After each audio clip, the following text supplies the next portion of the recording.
what the body force actually is in this whole framework. The body is the physical dimension of your operating system. It is where the interior meets the exterior. It is a gateway through which everything outside you enters and begins shaping everything inside you. Your eyes, your ears, your sense of taste, your physical appetites, your nervous system, your sleep, your movement, your physical environment. All of these are body force channels. And every single one of them is either strengthening or weakening specific internal forces at any given moment. This is not metaphorical. This is mechanical. What you consistently allow through the body's channels becomes the conditioning environment in which the mind, heart, the ego, the fear, and the spirit compete with each other for dominance. Think about it precisely. The person who fills their eyes with content designed to maximize comparison and status anxiety, what is happening in that particular ego force? It is being amplified continuously, often for hours each day. The ego's sensitivity to status, to position, is being translated every single day through the content that passes through the eyes. You have been feeding your ego for years without realizing it. Not intentionally, not dramatically in a big way, but just by looking at the wrong things for too long, too often. Every image of someone else's life that your eyes rested on for more than a second, that was a data point. Your ego processed it against your own position.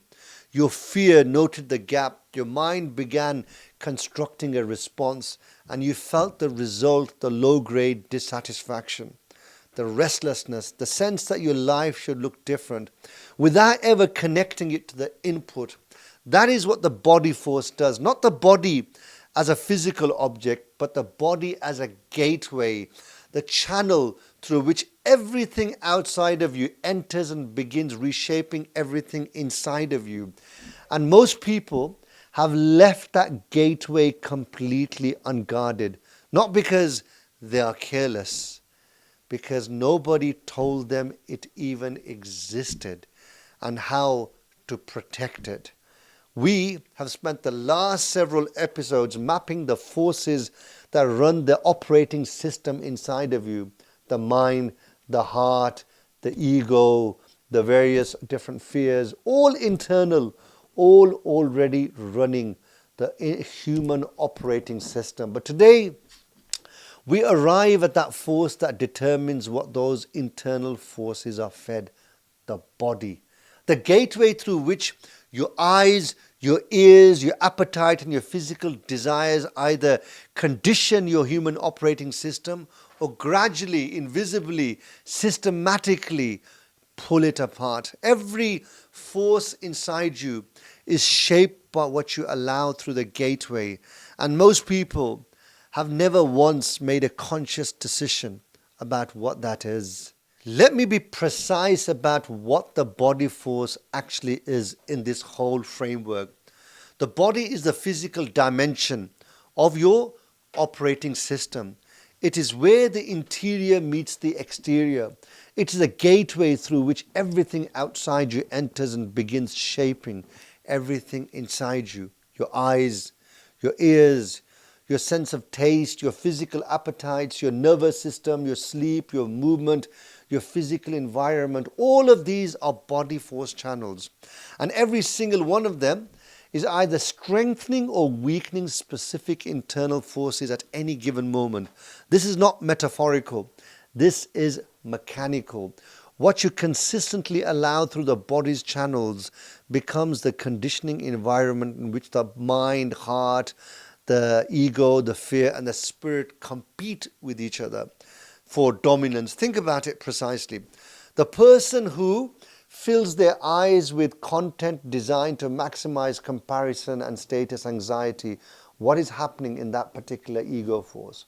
It is being amplified continuously, often for hours each day. The ego's sensitivity to status, to position, to whether they are ahead or behind is being trained by every piece of comparison content that passes through the eyes.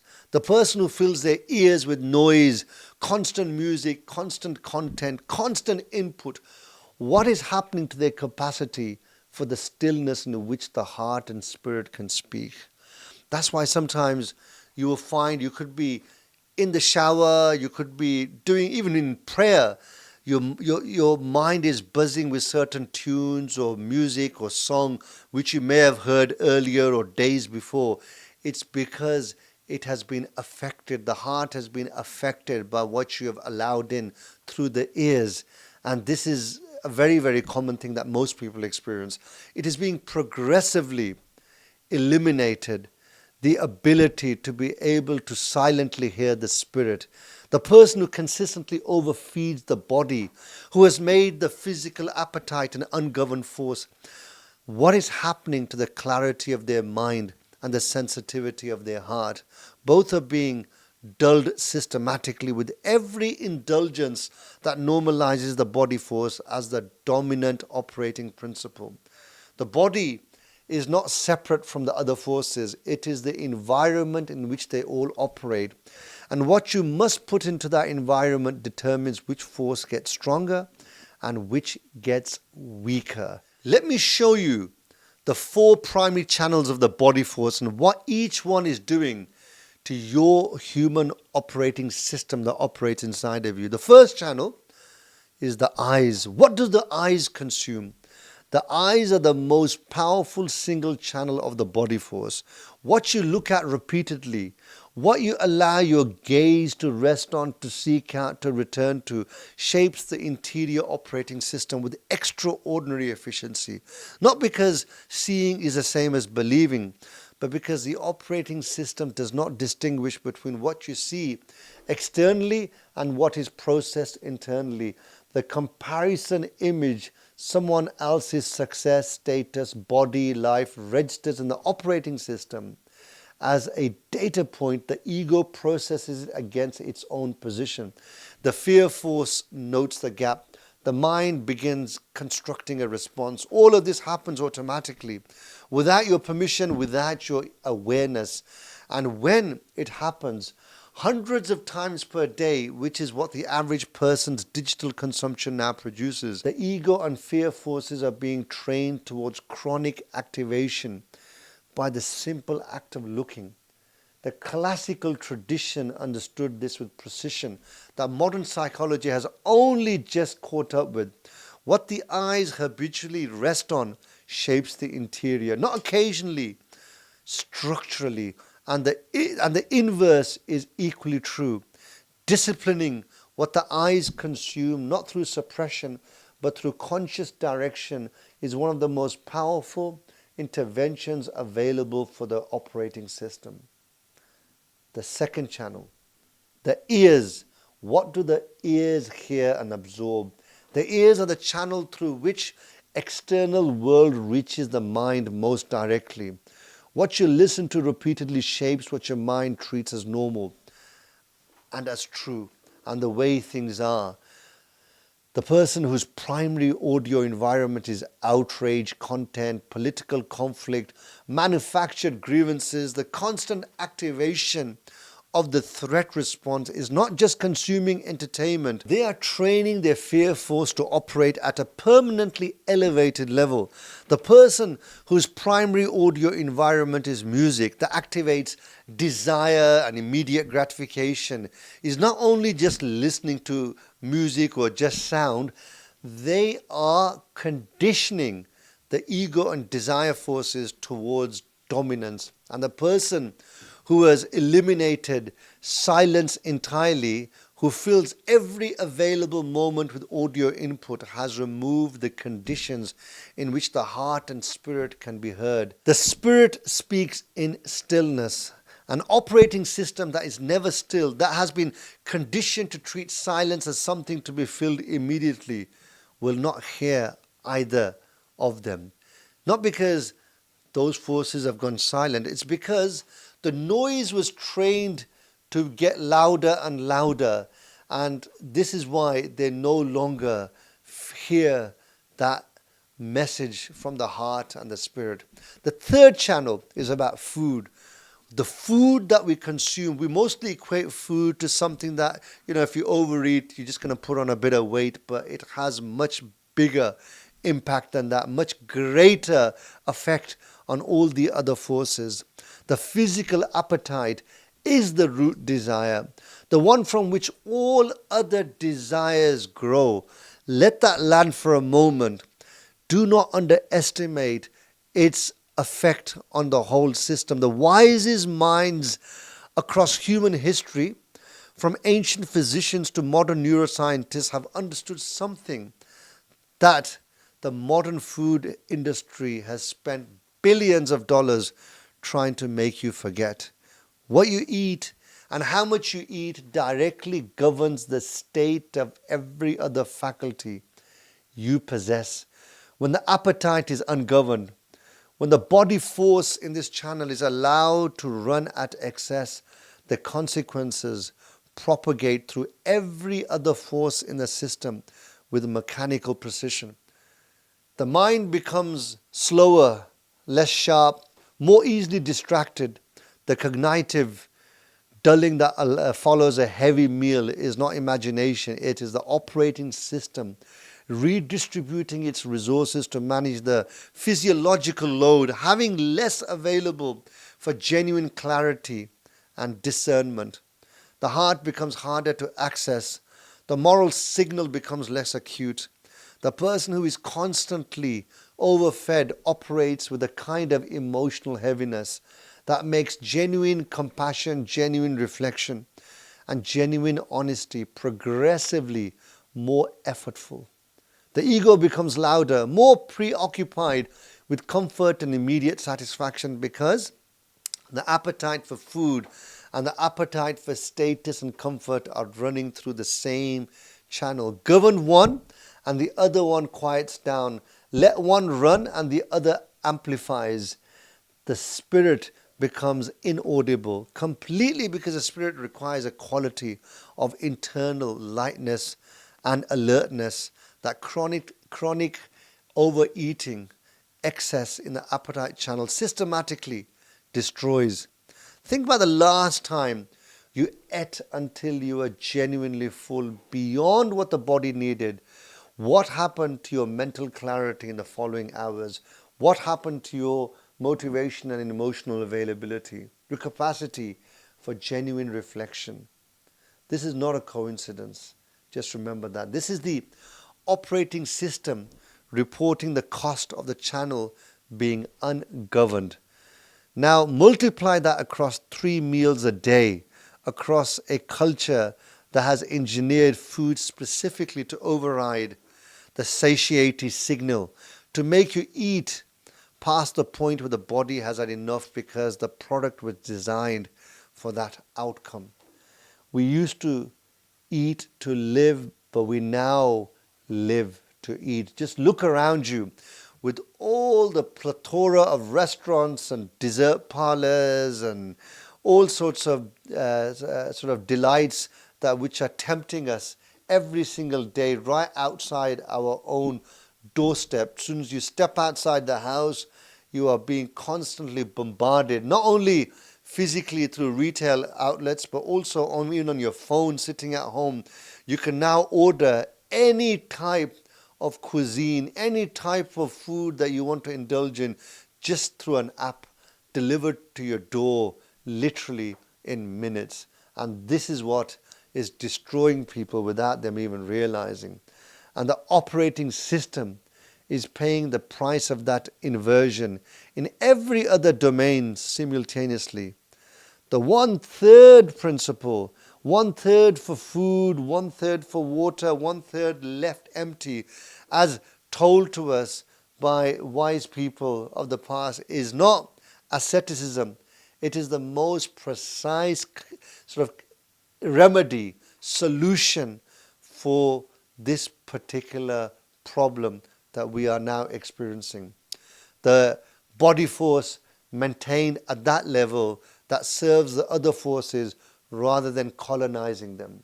The 4th channel is the one that is capable of overriding every other force in the operating system simultaneously. and it is a channel most consistently underestimated in its systematic impact. And you know what that is? It's physical desire, and most often relating to sexual desire in its calibrated state, serves a genuine function. It is not the enemy, it is a force like every other force in the system that at a sort of harmonious level or operating at a certain level of harmony is an instrument, but at excess becomes a colonizer. The problem is not the desire itself. The problem is what happens to the entire operating system when this channel is allowed to run ungoverned. The mind is the first casualty. It gets recruited in the service of the desire rather than the service of the heart. It stops asking what is right and starts asking, how do I get what I want? The intelligence that should be governing the system is now being used to serve that particular sexual appetite. The heart is a second casualty. The moral self, which was already quiet relative to the louder forces, is now progressively suppressed because the heart signal in these moments is consistently silenced when desire overrides it. And so the desire force systematically trains the operating system to root around the heart rather than through it. The ego becomes the desire's primary ally because the ego's need for conquest, validation, immediate gratification aligns perfectly with this channel's demand. They amplify each other, and the spirit disappears entirely because the spirit requires an operating system to be oriented towards something beyond immediate physical satisfaction. An operating system reorganized around the service of physical desire has no bandwidth left for what the spirit is trying to provide. Look at the pattern of destroyed careers and collapsed marriages across public life, even amongst your own network. Maybe you have been a casualty of this particular channel overriding everything else in your life, where in that moment of temptation you ruined a marriage, you ruined a career. But even if you haven't, you know many people who have. A respected CEO whose judgment abandoned him, not in the boardroom, but in the pattern of private decisions that his operating system had been normalizing for years. A politician who built a reputation on integrity, but whose private life told a completely different story about which force was actually governing them. This can also apply to a religious leader, a sports icon, or any celebrity around the world. The pattern is always the same. Not a single moment of catastrophic failure.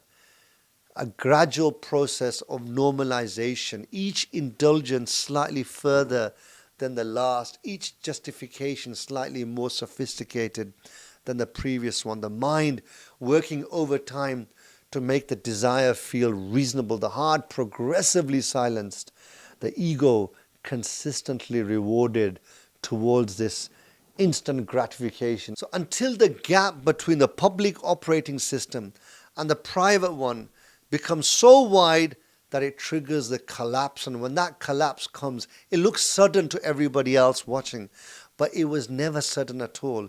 It was a predictable output of a channel that was being allowed to run ungoverned, while all the other forces in the system were slowly being reorganized to serve that particular dominant force at that moment in time.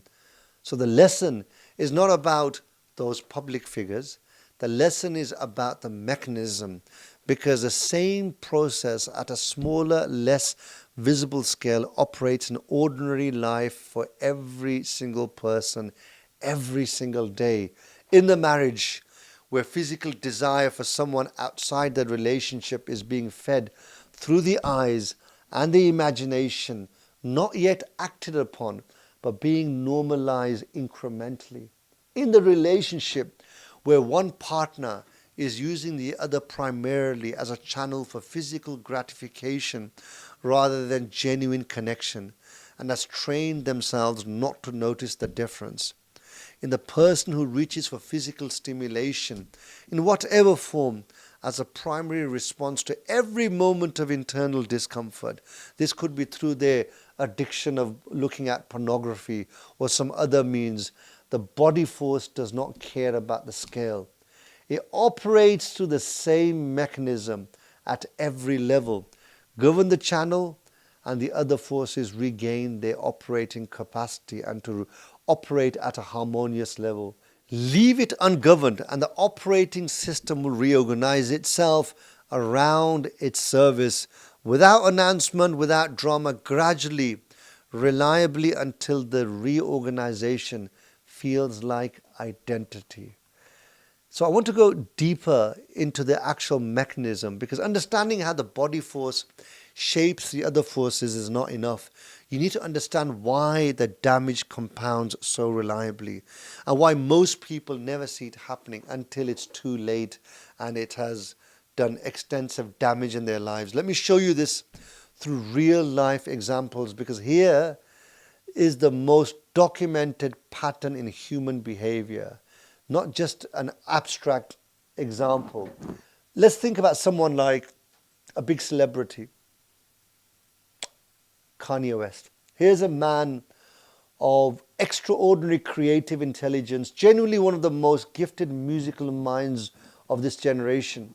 And for years, the evidence of what that intelligence has created is undeniable. But look at what his operating system was being fed across all those years and decades. An environment of absolute yes, no friction, no resistance, no honest counsel, every desire accommodated, every impulse given a platform, the eyes constantly fed with the image of his own greatness reflected back at him through the adulation and the media. What does that do to the person's ego?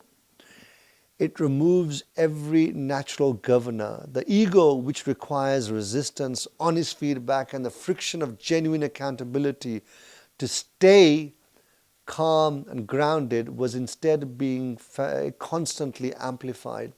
And without that friction, the ego does not stay stable. It expands. It becomes progressively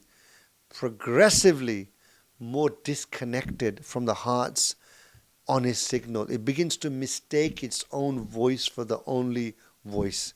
This is not a story about one man's personal failings. This is a perfect illustration of what happens to any operating system when the body force channels, particularly what the eyes see and what the environment consistently reflects back, are left entirely ungoverned. The lesson is not about this particular person. The lesson is about me and you, because the same mechanism operates in our life, just at a different scale, maybe less visible, smaller scale, but therefore less dangerous? No, it's still dangerous, because the consequences will be visible in my life and your life. It's just that we are all operating at different scales. Or consider the pattern that plays out across professional sport. A young athlete achieves early success. The operating system receives a powerful reward signal. The environment immediately begins reorganizing itself around the athlete's physical performance and physical presence. Food becomes a source of control or indulgence, depending on the pressure cycle. The body becomes the primary reference point for identity. Every relationship, every decision, every moment of self-worth is filtered through the physical self. And then the career ends, and the operating system, which has been organized entirely around the body force for 15 or 20 years, has no idea what to govern itself by now that the body force's primary domain has been removed. The rates of depression, addiction, financial collapse, and relationship breakdown in retired professional athletes are not random. They are the predictable output of an operating system that was never taught to govern the body force, only to serve it. The lesson for anyone listening is this: if your sense of worth, your daily structure, your emotional stability, and your primary source of meaning all run through a single body force channel, appetite, appearance, physical performance, sexual desirability, then you are one disruption to that channel away from a complete operating system crisis. The body must serve the life, not the other way around. Now, here is a scenario that most of you will recognize more directly. A man in his youth, good job, relationship, reasonable life by external measures. He starts his day by picking up his phone before he has been awake for more than 60 seconds. His eyes, before they have seen a single thing in his actual physical environment, are already processing comparison content. Someone else's holiday, someone else's physique, someone else's apparent success. His ego registers every single one of these as a data point against his own position. Because the time he gets to work, by the time he gets to work, his operating system is already running at a level of low-grade dissatisfaction that has no specific source he can name. He eats a large lunch, not because he is hungry, but because food is the most available comfort response to the unease that has been created in his life in that particular morning by looking at all this other content. When he gets home, he's tired in a way that does not match the physical demands of his day, because the real exhaustion is not physical, it is a sustained activation of the ego and the other fear forces across a full day of ungoverned body force input. He watches 3 hours of content that continues the same pattern, and he goes to sleep having spent 16 waking hours feeding the forces that are costing him most and starving the forces that could genuinely serve him. This is not a dramatic story. This is just an everyday story for most people. Groundhog Day. Repeat every day, rinse and repeat. The accumulation of that same Monday, Tuesday, Wednesday, Thursday, Friday across the same week, the whole month, over the years produces the operating system that most people are running by. The time they arrive at the question of why their life feels like it is missing something that they cannot name. The body force does not announce its dominance, it normalizes it. Every repeated input creates a new baseline. The person who begins consuming 3 hours of comparison content per day does not experience a sudden dramatic shift in the ego's sensitivity to status. They experience that gradual, incremental recalibration.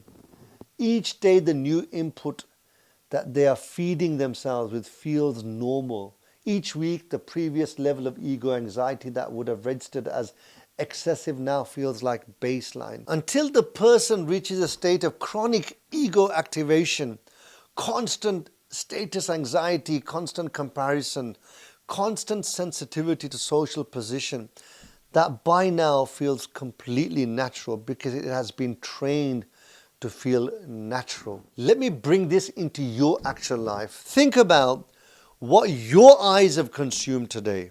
Think from the moment you woke up, how many hours of social media have you consumed? Not in judgment, but just as an honest observation. What did you gaze upon for last few hours, even last few days? What did you seek out deliberately? What did you return to? What was that input doing to your operating system while you were consuming it?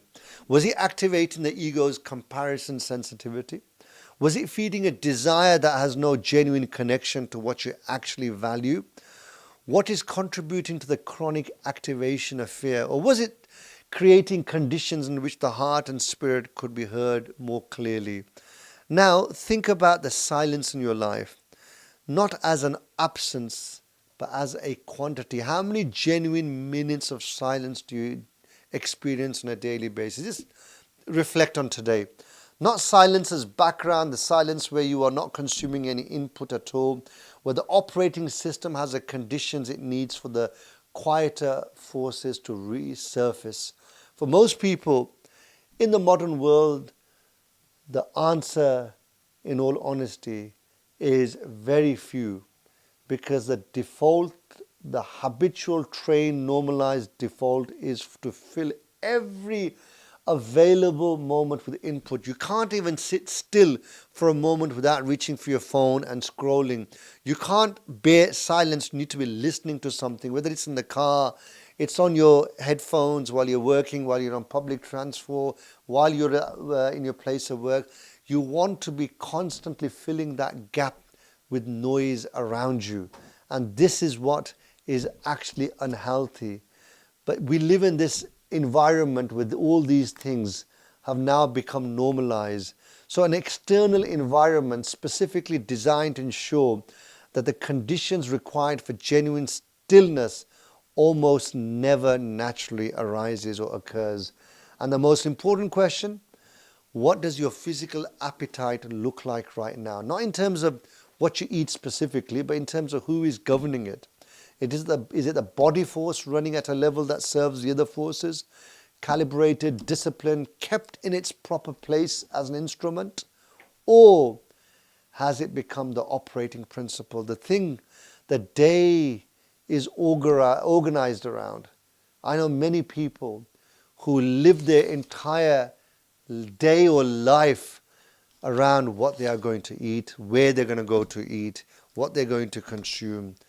As we said before, they are not eating to live, they are living to eat.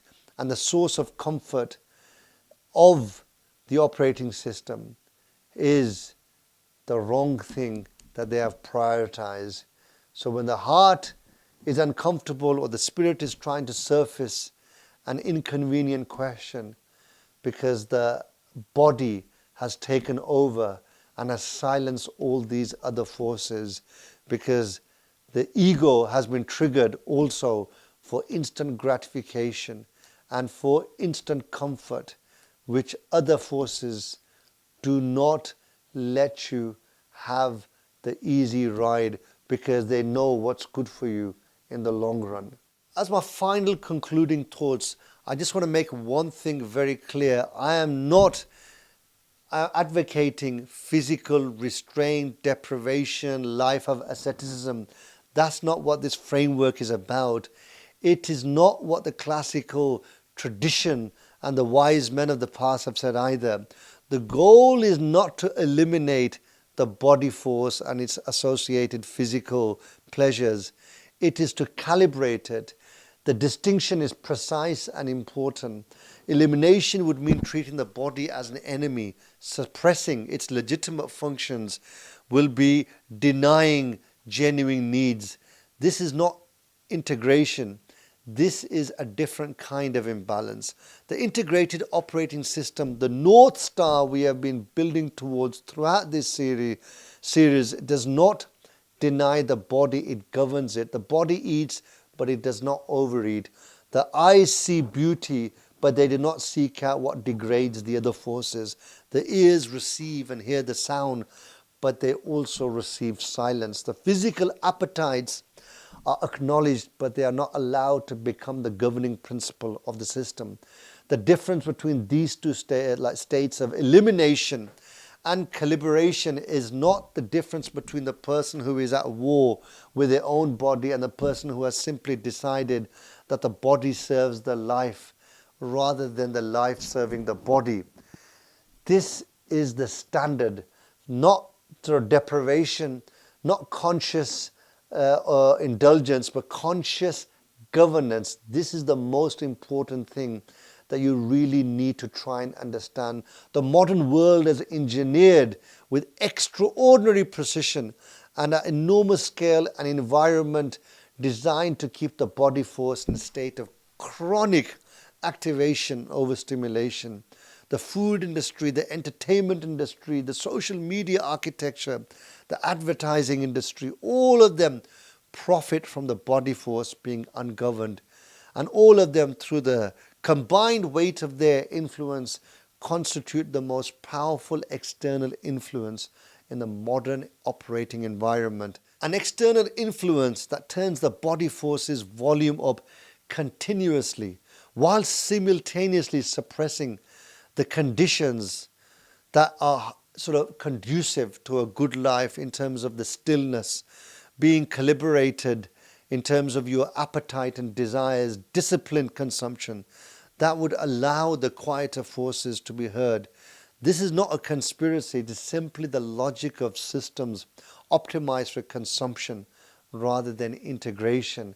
But the consequences for the individual are so much more dramatic and very costly if they do not bring themselves back into a state of harmony. Because every year of ungoverned body force input makes the quieter forces slightly harder to access. And every year of such chronic overstimulation makes genuine stillness slightly more uncomfortable. And every year, this will become more normal for you, and it will be much more difficult to jump out or get out of this trap, of this loop that you have created in your life of constantly overstimulating and activating the body force, which is having a huge negative impact on your life.